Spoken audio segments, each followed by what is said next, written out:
Yippee! Welcome to Modding Fallout New Vegas Part 1 Ultimate Edition. And this is a revised version of my earlier video, updated for the latest tools and the latest versions of each of the mods. Now, the main aim of this video is to get you up and running with modding and familiar with the tools that you're going to be using. And we're going to be focusing on the user interface and user interface mods. But before we do that, we need to get the basic tools installed. Now, I'm going to assume you have the Nexus Mod Manager installed and you know how to use it. If you haven't, then you can see my tutorial on the Nexus Mod Manager, and I would definitely suggest watching that before you start watching any further in this video. Now, the first thing you're going to need is a script extender called NVSE, the New Vegas script extender. You can get this at nvse.silverlock.org, and if you're curious as to what it does, it basically allows mod authors to do a lot more powerful things with their mods. There are a hell of a lot of mods that use this, so it's pretty much essential, I think. Just install it. Take my word for this. You're going to need it. It's worth installing right now. Now, at the time of me making this video, NVSE is up to version 2 beta 12. You can download it as a 7Z archive or a zip archive. If you don't know what a 7Z is, just download the zip. Not a problem. Now, I always download mine to the desktop to make things easier, and once it's downloaded, there's my archive. Now, we're going to need to know where our games folder is, the New Vegas game folder. For me, my game folder is on my F drive under Steam, Steam Apps, Common, Fallout New Vegas. But by default, the Steam installs itself on the C drive under Program Files. So you might find yours under C, Program Files, Steam, Steam Apps, Common, Fallout New Vegas. What you're looking for is the falloutnv.exe file. Now, if you can't find it, so for example, if you see this falloutnv, there is no .exe file. This could be because if you go to your Tools, Folder Options, and View, I've got Hide Extensions for known file types.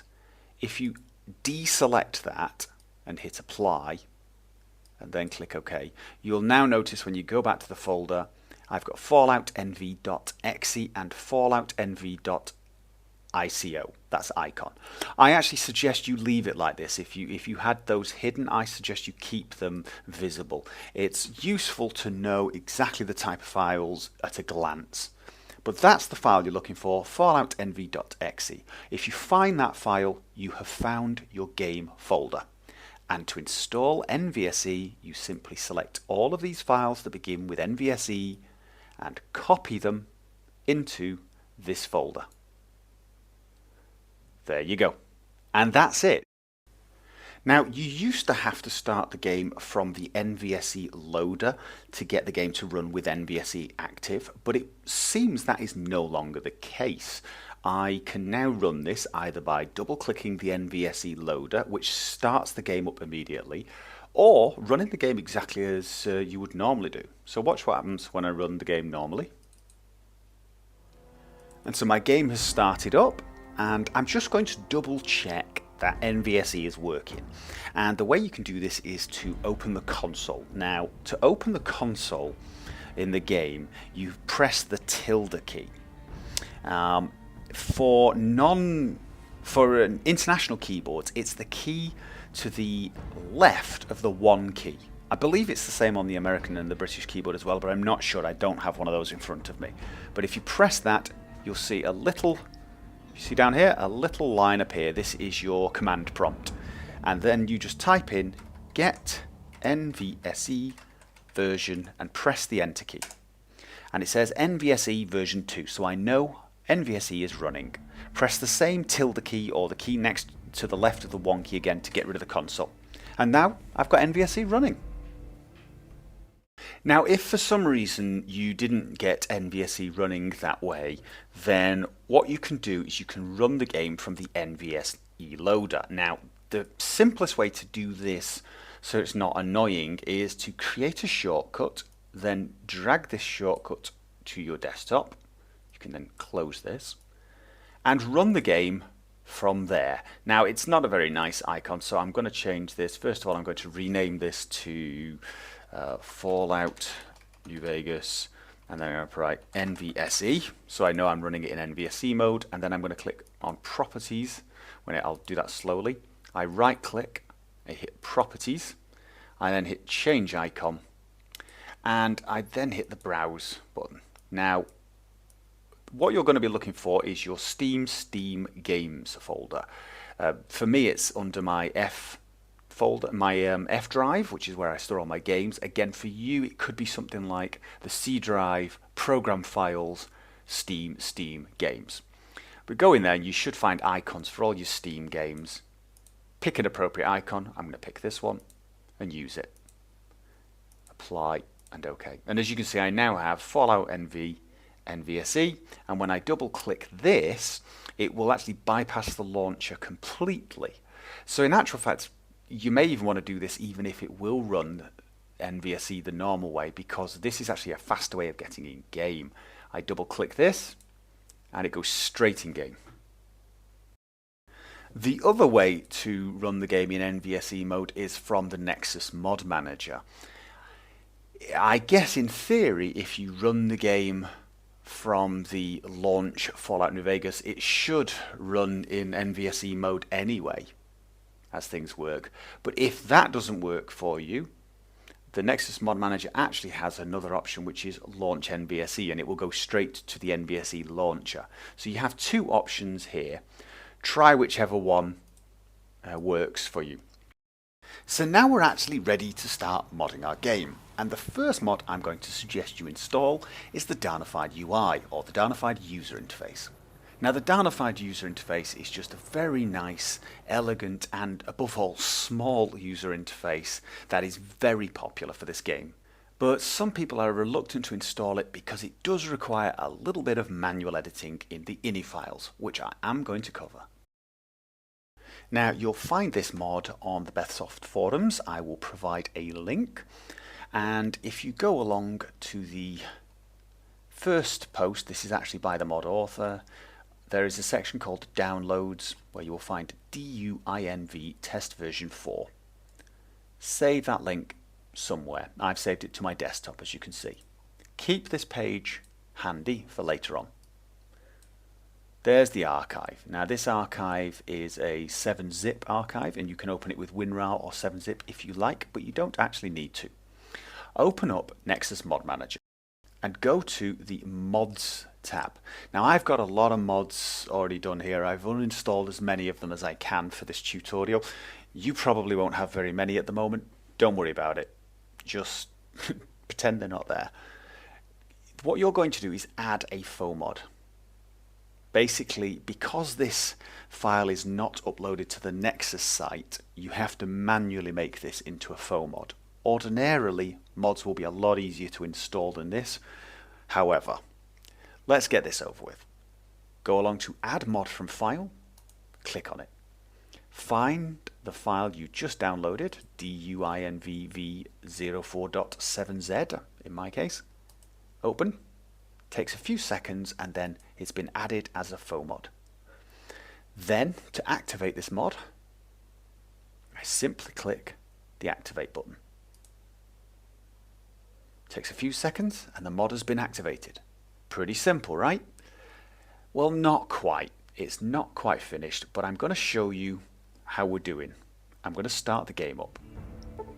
Now, as you can see, as the menu starts up, right at the bottom, the quit seems to be half missing. Basically, there's a problem with the fonts. The fonts are not small enough for the new user interface. So I will show you even worse. If you load game, if I go in to my latest save, so here we are with the new user interface, and as you can see, the elements are quite a lot smaller, but if you also notice, the fonts are still very large, and look at the bottom right hand corner, everything looks squashed together, which is not very nice, obviously. So let's fix that now.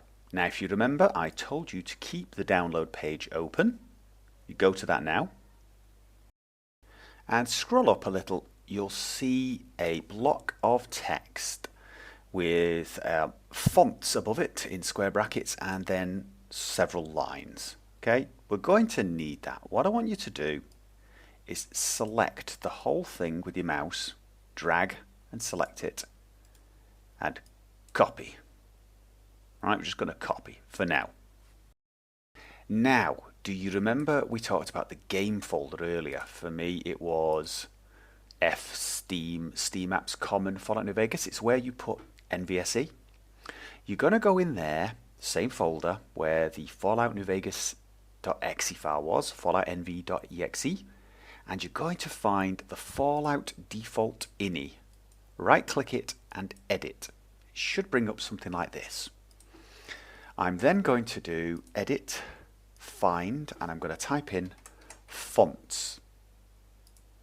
Close this, and you'll see a block of text that looks surprisingly similar to the one we just copied. You're going to select the whole thing and this time paste. Paste. Okay, so you've pasted this over. Then you're going to hit save and close. Now, unfortunately, you've got to do this a few more times.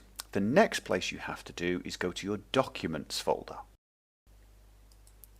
So I go to Documents, My Games, Fallout New Vegas, and the first one I want is fallout.ini. Edit, once again, find, fonts, select the whole fonts block, paste, save and close. But you're also going to do the fallout prefs.ini. Again, edit, find fonts, select the whole block and paste, save and close. And that's it. Close that. You've now finished. Now you can see our fonts look a little better and they fit. So let's load up the game and see how it looks. And as you can see, my fonts are now a lot smaller. And generally speaking, the heads-up display now is really out of the way. It's quite small, it's not as in your face, but it's still quite readable if you're on a reasonable size monitor. I'm on a 1920 by 1080 monitor and it looks fine. It's very readable, but again, it doesn't take up quite as much space as the vanilla user interface. And that's it. You now have a better looking user interface. Now, this may seem like an awful lot to go through just to get one mod working. And it probably is, but you have now got what is probably the most complicated mod to install that you're going to install. Most of the mods that you're going to be installing after this will be very, very simple. They'll feel very easy. They won't require manual editing of the ini files, etc. So basically, you've got over what is probably the worst hurdling in modding, in my opinion. So from now on, it should be fairly plain sailing. And with that in mind, I'm now going to show you how to install a few more mods and do it in a lot faster than we've done so far. Now, the first of these mods is going to be the mod configuration menu. Now, this mod doesn't actually do anything itself, but what it does do is give a menu system for lots of other mods to use. It is really, really useful. Basically, the list of mods using it now is fairly large and they include some fairly big mods. But basically, it means you can then change settings for these mods through the menu system. So if you want to do any options whatsoever, you're going to need this, and there's zero reason to not using it. It doesn't affect your performance, it doesn't do anything detrimental whatsoever. It just gives a brilliantly user-friendly menu system for lots of other mods, and installing it is a doddle. Really is easy. You just go onto the file section, download with manager, Nexus Mod Manager starts downloading it for you. There we go. Adding. It'll start downloading in a few seconds. So once it's downloaded, just select the mod, click on it. Ooh, don't rename it unless you want to, and then hit activate the selected mod. It'll run away. It then asks you whether it can overwrite certain files. Click yes to all. Don't worry about this. This mod knows what it's doing. Just click yes to all. It's changing some things that it must change. Generally speaking, on any mods I recommend, you can click yes to all when overwriting, almost always. But that's it. The mod configuration is now installed. Now, I'm not going to show you this mod in action yet because we need a mod that will actually use it. So the next mod I'm going to install is oHUD. Now, this is one of my mods, and originally in this video I showed 3 different mods that we're going to install, 3 different mods that changed the heads-up display. But since making that video I have merged all 3 mods into one mod, so it's even easier. Now what this mod does is it adds lots of new information to the heads-up display, things that like hunger, etc., even a clock. It also allows you to move things around the heads-up display. So the compass, you can move it wherever you like, but it also allows you to hide the heads-up display when you don't need it, which is very nice if you like playing a very immersive game. Hence one of the original mods was called the Immersive HUD. So to install this, again, Files, Download with Manager, and Nexus Mod Manager will add it and start downloading it immediately. And it's finished downloading, so I find oHUD, select it and hit activate. It's told me it's detected the Darnified UI, which is good. I hit install. It also asks to overwrite yes to all. And that's it. That one's installed. Now there is one more mod I'm going to show you, and again it's a tool. It's a mod that doesn't do anything directly itself but is a very useful tool. It's called the Unified HUD Project. Now, the reason you're installing this is that many mods use heads-up display elements. So for example, the flashlight NVSE mod adds a battery icon on your heads-up display. There's a radar HUD. There's a selective fire heads-up display element that tells you whether you're going to fire 3 shots or 1 shot, and so on. There are a lot of mods out there that add things to your heads-up display. That's the thing you see when you're looking in the game. But one of the problems with the Fallout 3 and Fallout New Vegas games is that you end up replacing the same files, which means a lot of these heads-up display mods fight each other. And what Unified HUD does is it fixes and merges all of these heads-up display mods so that they work well together. And again, very easy to install. Literally go along to the files and hit download with Manager again. Now this mod is a little different in that it doesn't actually leave anything of itself for the game to load. What it does is it fixes things for everything else, which means you sort of have to run this each and every time you install a mod that is a heads-up display altering mod. I'm going to cover that in the next video, but for now, select it and then hit activate.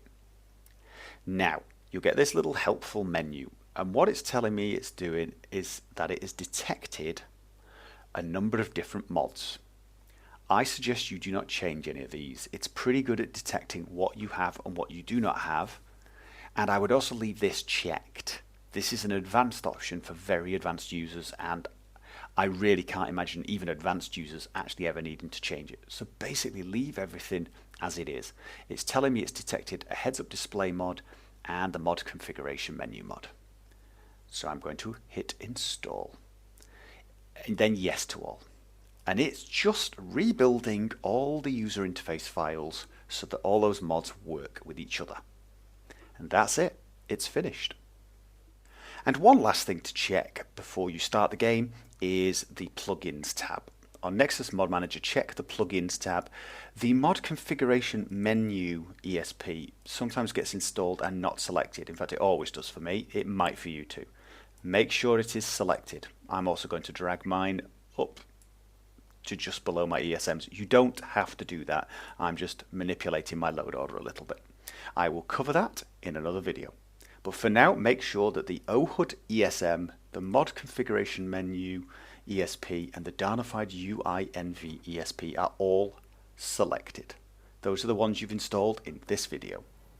Now, when you first load your game up, you're going to get this little friendly message telling you the Mod Configuration menu has been installed. Very nice. So, what can we do with this? Well, if I press the Escape button to get to the main menu, you will now notice another option at the top, Mod Configuration. This is going to be where you configure all of your mods from now on. This is from the Mod Configuration menu. If I click on this, you'll notice at the moment there are not actually that many mod options here. In fact, all four of these options are from the oHUD mod. But as you can see, you still got some use out of it already. And in game, you'll notice that you have no heads-up display. So absolutely nothing getting in the way of that sort of total immersive cinematic experience. But if I press the I key, there's my heads-up display.